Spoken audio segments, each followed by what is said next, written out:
여러분, 우리가 이제 세상을 살면서 또 많은 사람들과 관계를 맺고 이렇게 겪으면서 저희가 참 많이 하고 듣는 말 중에 하나가 뭐가 있냐면, 별로 썩 좋은 말은 아닌데, 사람은 안 변해. 이제 이런 말이 있죠. 사람은 안 변해. 금연이 그렇게 힘들대요. 금연이. 제가 좀 이렇게 흡연과 금연 경험이 있으면 실감나게 좀 말씀을 드릴 수 있을 텐데, 거의 못 끊는다고 보면 된대요. 그냥 평생 참는 거라 그러더라고요. 그런데 그렇게 하루에 두세 갑씩 막 담배를 피면서, 그것은 담배를 사랑하는 거거든요. 그렇게 지독한 담배 사랑에 빠져있던 사람이 어느 날 갑자기 자기가 그렇게 사랑하는 담배를 뚝 끊을 수 있는 때가 와요. 그때가 언제냐면, 내가 드디어 그렇게 기다리고 바랐던 내 아이가 태어나면 그게 이제 끊어진대요. 왜냐면 담배보다 내 아이를 더 사랑하기 때문에, 그 사랑의 대상이 담배에서 내 아이로 바뀌게 되면 그날부터 변화가 일어나는 것입니다. 그래서 정말 지독하게 변하지 않는 사람이 변할 때가 언제냐면 바로 사랑할 때입니다. 사랑하면 변한다. 그래서 사람은 참 안 변하지만, 그러나 사랑은 참 안 변하는 사람을 변하게 합니다. 오늘 여기 있는 저와 여러분도 마찬가지입니다. 우리 이 신자들도 똑같아요. 우리도 사람이어서 정말 안 변해요. 여전히 믿음이 없고, 여전히 자기 중심적이고, 여전히 하나님과 이웃을 사랑하기에는 우리가 너무 인색해요. 그러나 우리도 하나님을 사랑하게 되면 변할 줄 믿습니다. 아멘. 사랑하는 여러분, 혹시 여러분 중에 지금 저희가 나눈 이 말 있죠? 하나님을 사랑한다.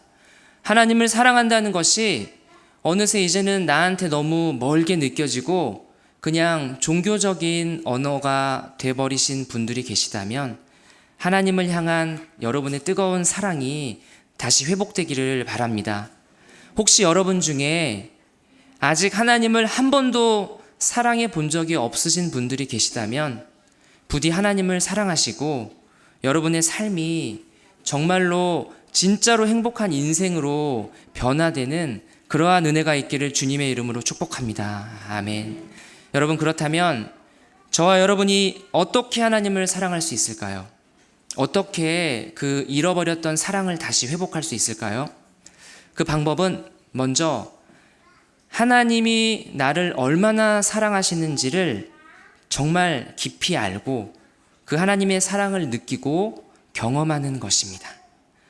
오늘 저와 여러분이 읽은 이 성경 본문에서는 예수님 당신의 제자들을 얼마나 사랑하시는지, 그 예수님의 그 뚝뚝 떨어지는 그 사랑이 이 본문 안에 담겨 있어요. 오늘 본문의 내용을 보면 지금 예수님과 제자들이 이스라엘 나라 곳곳을 다니면서 하나님 나라의 복음을 증거하세요. 병든 자가 있으면 고쳐주시고, 굶주린 자가 있으면 먹이시고, 귀신 들린 자가 있으면 귀신을 내쫓으시면서 그런 놀라운 기적을 돌아다니면서 베풀고 계세요. 그러다가 하루는 이제 예수님께서 사역을 다 마치시고 다른 곳으로 이동을 해야 돼요. 근데 이동을 해야 되는데 이날은 같이 이동을 안 하시고 제자들을 먼저 따로 배에 태워서 보내세요. 주님께서 말씀하십니다. 얘들아, 너희 먼저 배 타고 가라. 나는 좀 있다가 갈게. 저기 호수 건너편에서 만나자 하고, 그렇게 제자들을 배에 태워서 먼저 호수 건너편으로 보내시고, 예수님은 어디로 가십니까? 혼자 산에 기도하러 올라가세요. 이제 영화로 치면 장면이 제자들한테로 옮겨져요. 제자들이 배를 타고 있습니다. 그런데 여러분, 제자들이 보통 배를 타고 갈릴리 호수를 지날 때 보면 잠잠하던가요? 그렇지 않죠. 풍랑이 일어요. 지금도 풍랑을 만났어요. 제자들이 탄 배가 갈릴리 호수에서 거센 풍랑을 만나서 지금 거의 뒤집히게 됐습니다. 그런데 문제는 이 배에 예수님이 함께 계시면 괜찮거든요. 문제가 안 돼요. 그런데 예수님이 지금 이 배에 같이 계십니까? 안 계십니까? 안 계십니다. 예수님은 지금 혼자 산에서 기도하고 계세요. 그러니까 제자들이 굉장히 무서워요. 아마 이대로 우리 죽었다 싶었을 거예요. 바로 그때였습니다. 저 멀리서 누가 물 위를 빠르게 걸어서 제자들이 탄 배를 향해 오고 있어요. 여러분, 만일 낚시하시는 분들, 여러분이 새벽 3시에 낚시를 하고 있는데 이 호수나 강 건너편에서 누가 하얀 옷을 입고 머리를 이렇게 풀어헤친 채로 여러분을 향해서 막 빨리 걸어온다고 생각해 보세요. 거의 기절하시겠죠. 제자들이 그랬어요. 정말 성경에서도 으악, 뭐야, 유령이다 하면서 잔뜩 겁을 먹었습니다. 그때 주님께서 제자들을 향해 말씀하십니다. 27절 말씀입니다. 예수께서 즉시 이르시되 안심하라, 나니 두려워하지 말라. 주님이 산에서 혼자 기도하고 계시다가 저 멀리 지금 제자들이 이 갈릴리 호수 한가운데서, 정말 근데 여기는 바다나 다름없거든요. 여기서 풍랑을 만나 죽을 수도 있는 위기에 놓이자 주님이 내려오신 거예요. 구하러 오신 겁니다. 저는 예전에 이 본문을 대할 때 저의 초점은 뭐였냐면 예수님의 슈퍼파워였어요. 와, 역시 예수님 물 위를 걸을 수 있구나 하면서 정말 예수님이 능력 있다, 이제 이런 거에 온통 제가 관심이 있었어요. 그런데 그러다가 문득 이런 생각이 들었어요.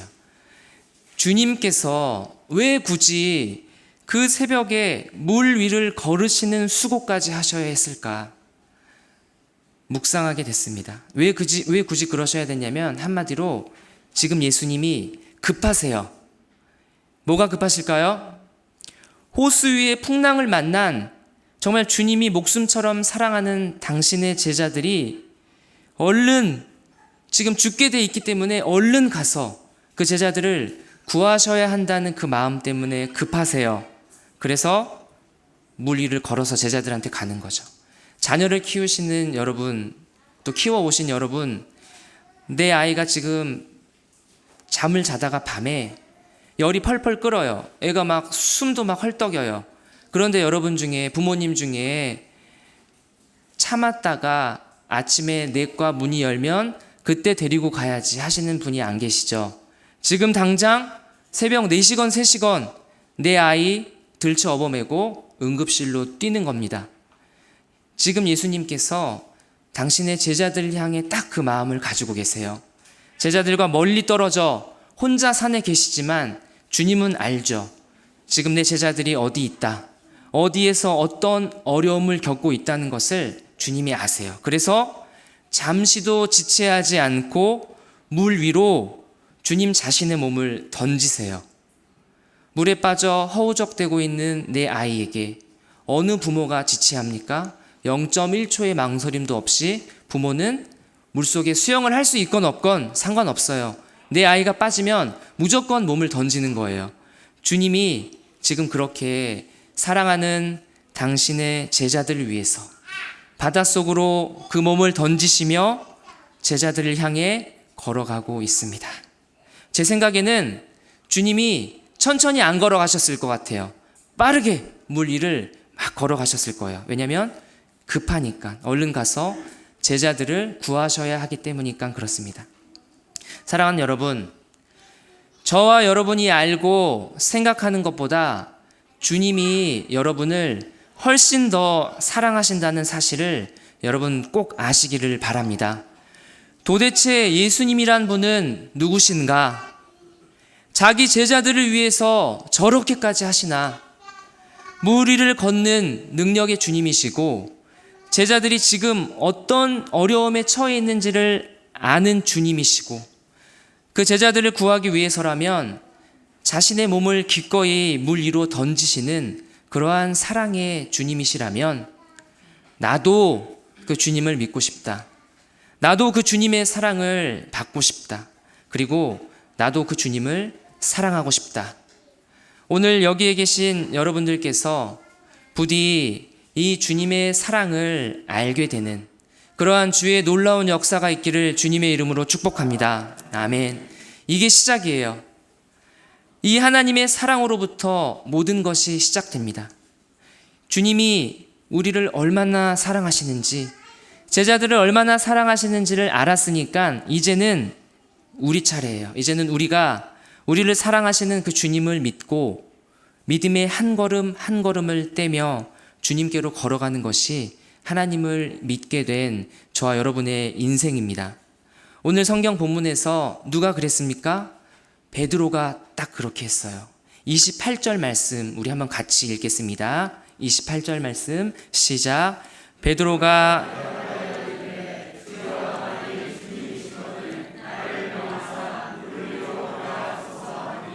주님, 정말 내 앞에 계신 분이 주님 당신이 맞다면 나 베드로를 물 위를 걸어서 주님 앞으로 갈 수 있게 해주세요.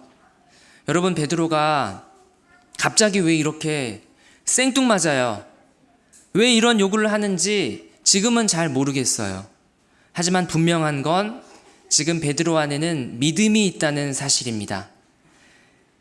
내 앞에 계신 저분이 나의 주님이시라면 나 베드로는 원래 물 위를 걸을 수 없지만 주님이시라면, 주님이 나를 오라 하시면 나도 물 위를 걸을 수 있다는 그 믿음이 베드로 안에 있었던 것입니다.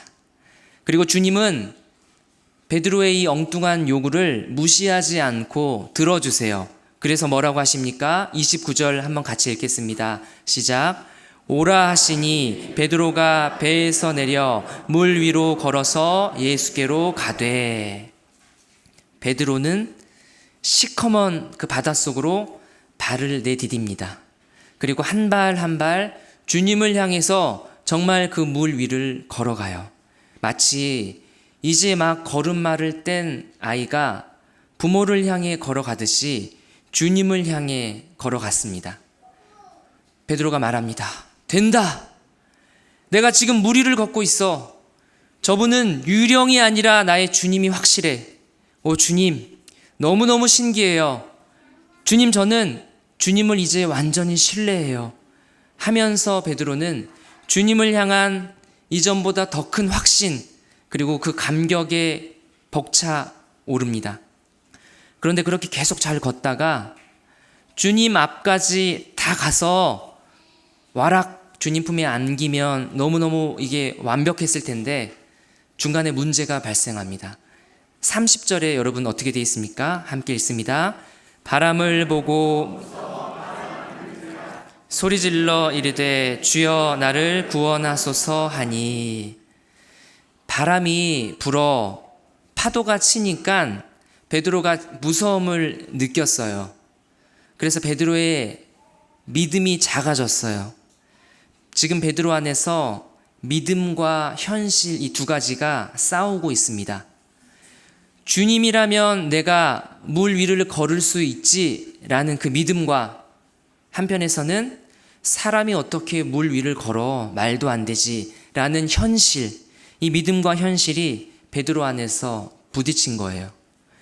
지금은 그래서 베드로가 눈앞에 그 시꺼먼 바다 위로 부는 파도라는 그 현실 때문에 베드로의 믿음이 작아졌어요. 베드로 안에 믿음이 컸을 때는 그 부력 때문에 물에 뜨는 것 같아요. 그런데 베드로 안에 믿음이 작아지니까 당연히 물속으로 가라앉는 겁니다. 베드로가 기겁해요. 주님 살려주세요. 31절 말씀입니다. 예수께서, 제가 읽겠습니다. 예수께서 즉시 손을 내밀어 그를 붙잡으시며 이르시되 믿음이 작은 자여 왜 의심하였느냐 하시고. 예수께서 즉시 손을 내밀어 그를 붙잡으시며 이르시되.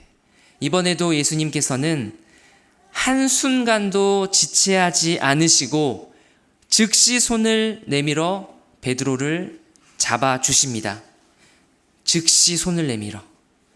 마치 이든이가 계단에서 장난치다가 떨어지려고 하면 조광도사님이 번개예요. 0.1초 딱 잡는 것처럼 주님께서 물에 빠져 허우적대는 베드로를 향해 잠시의 지체함도 없이 손을 내밀어 베드로를 붙잡아 주십니다. 그리고 나선 이제 다 예수님도 베드로도 다 배에 탔어요. 그러자 그 난리를 치며 사납게 일던 풍랑이 그제서야 잠잠해집니다. 이렇게 한바탕 큰일을 치르고서 배 안에서 제자들은 예수님께 경배하며 말합니다. 주님은 하나님의 아들이심이 분명합니다. 이렇게 상황이 종료가 됐어요. 성경에 나오지 않지만 저는 베드로가 배에 탄 다음에 어떤 표정을 하고 그 배에 앉아 있을지가 궁금했어요. 베드로가 이랬을까요? 괜히 나댔다. 괜히 나대다가 물에 빠져서 이게 무슨 망신이야 하면서 의기소침한 채 한쪽에 이렇게 쭈그리고 앉아 있을까요?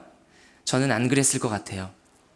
저는 오늘 함께 배에 탔던 그 어떤 제자들보다 베드로에게 너무 크신 주님의 은혜가 있다고 생각해요. 왜냐하면 베드로는 지금 발바닥이 찌릿찌릿해요. 주님을 믿고 물 위를 걸을 때 한 걸음 한 걸음 그 걸을 때 발바닥의 그 촉감, 그리고 그 막 가슴의 떨림, 될까? 되네? 흥분, 두려움, 그리고 기쁨과 확신. 오늘 베드로는 이것을 제대로 배우고 경험을 했기 때문입니다. 그래서 처음에는 제가 생뚱맞다 그랬죠. 여러분도 그렇게 생각하셨죠? 왜 갑자기 물 위를 걷게 해달라고 요구하지? 물 위를 걷게 해달라는 그 베드로의 요구는 여러분 엉뚱한 게 아니라 너무너무 정확한 요구였죠. 풍랑을 만나도 괜찮아. 물 위를 걷다 내가 빠져도 괜찮아. 지금 내 앞에 계신 분이, 오늘 나를 찾아오신 분이, 물 위를 걸어오신 저분이, 나와 함께 하신 이 분이 나의 예수님이고 나의 하나님이라면 더 이상 나 베드로한테 어떤 것도 문제될 게 없어. 이 믿음이 오늘 베드로 안에 있었습니다.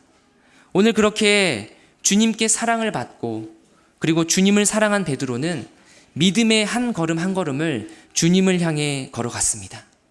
사랑하는 여러분, 주님이 여러분을 사랑하십니다. 여러분이 생각하는 것보다 저와 여러분을 주님이 정말 많이 사랑하십니다. 이제 주님의 그 사랑 가운데서 오늘도 여러분에게 말씀하세요. 오라 하시는 그 주님을 믿고 우리가 믿음의 한 걸음을 뗄 수 있기를 바랍니다. 주님이 여러분을 사랑하신다는 사실을 의심하지 마시고 그 사실을 믿으시고 그 사랑의 주님께 여러분의 인생을, 저와 여러분의 인생을 우리가 맡길 수 있기를 바랍니다. 그러면 여러분이요, 물 위를 걷는 것 같은 그러한 놀라운 기적과 은혜를 경험하실 거예요. 근데 또 반대로 때로는 물속에 빠져 허우적거리면서 사실 수도 있어요. 그러나 분명한 것은 여러분을 사랑하시는 예수님께서 여러분이 어디에 있든지 어디에서 무엇 하든지 여러분의 그 인생의 풍랑이 흔들릴 때 주님이 반드시 찾아오신다는 사실이고, 여러분이 인생의 파도 속에 빠져서 허우적거릴 때도 주님이 반드시 잠시의 지체함도 없이 여러분에게 손 내밀어 여러분을 건져내신다는 사실입니다. 그리고 이 두 가지 사실보다 더 분명한 사실은 주님만이 여러분의 그 인생의 풍랑을 멈출 수 있고 주님만이 여러분을 건져내 주실 수 있다는 사실입니다. 32절 말씀에 배에 함께 오름에 바람이 그치는지라. 오늘 주님께서 정말 그 칠흑 같은 무서운 그 바다 위로 자신의 몸을 던지셨습니다. 왜냐하면 주님이 사랑하는 죽어가는 제자들을 살리기 위해서 그렇게 하셨습니다.